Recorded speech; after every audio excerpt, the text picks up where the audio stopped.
রাজশাহী জেলার চর এই উপরে পদ্মার উপরে সব মালামাল রাজশাহীর এখান থেকে এই আমাদের এখান থেকে দেখা যাচ্ছে পুলিশ লাইন টাওয়ার, রাজশাহী জেলা পুলিশ লাইন টাওয়ার দেখা যাচ্ছে।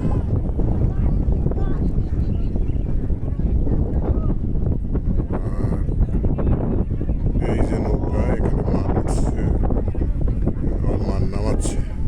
দেখা যাচ্ছে যে এগুলা চরের থেকে সব আসছে, চরের সব ফসলাদি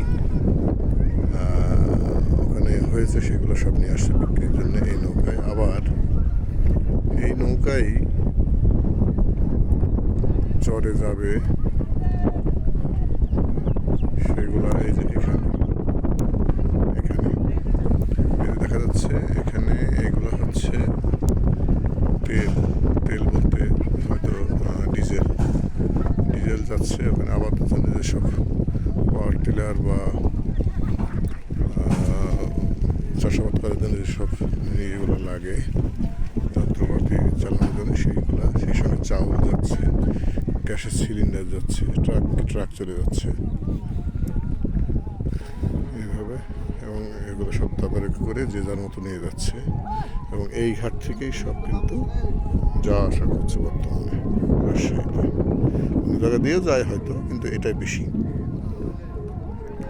ট্রাক এখান থেকে যাচ্ছে। এই যে সামনে নৌকা দেখা যাচ্ছে, আবারও দেখাচ্ছি অনেক দূর, ওই যে ওই দিক দিয়ে যায়, যে আস্তে আস্তে আস্তে আস্তে ওই যে উপরে যায়,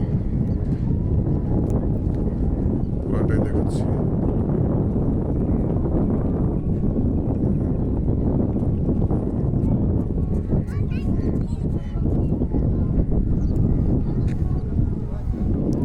আইবাদের সামনে থেকে সম্পূর্ণটা সুন্দর মনোরম দৃশ্য। এটা সাধারণত এখন রোদ বিকালের পরে, মানে রোদ অস্ত যাবে, সূর্য অস্ত যাবে ঠিক তখন এখানে অনেক মানুষের সমাগম হয়। সবাই একটু রিল্যাক্সের জন্যে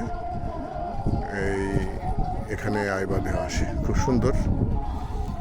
এই শ্রীগণ টাওয়ার আছে, যে আইসিটি যেটা আমরা দেখতে পাচ্ছি ওই যে পিছনে। এর সঙ্গে সুন্দর একটা খেলার মাঠ আছে,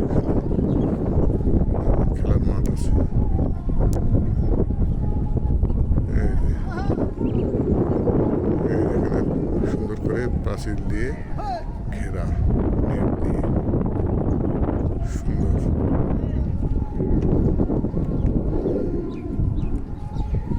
এই যে মালামাল দেখছি আসতেছে মালামাল, আর এগুলো যাবে। এর ভিতরে ডিজেল, সম্ভবত ডিজেলই আছে হয়তো। চাল যাচ্ছে হয়তো, আটা কি ফিট, এই যে পোলট্রি ফিট, তীর পোলট্রি ফিট, সোনালি স্টার্টার 50 কেজি বস্তা এগুলো যাচ্ছে। আর এরকম এই যে